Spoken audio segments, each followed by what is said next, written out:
আসো এখানে আসো, আসো এখানে আসো, কি বলি শুনে যাও।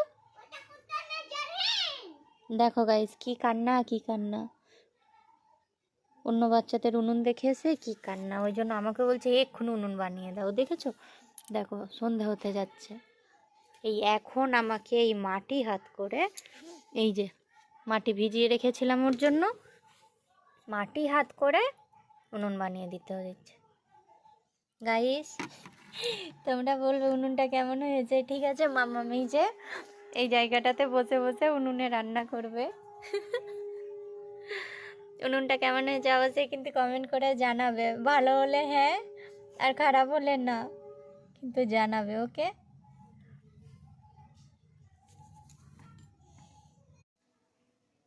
গাইস দেখো, এই যে উনুনের এই যে ঝিট, এগুলোকে আমরা ঝিট বলি, মানে ওই ওভেনের যেন থাকে বসানোর জন্য। তো প্রথমে তো বসানো হয়নি, মামাম রেগে গিয়েছিল, তাই আবার বসিয়ে দিয়েছি। কেমন হয়েছে জানিও কিন্তু। ওকে।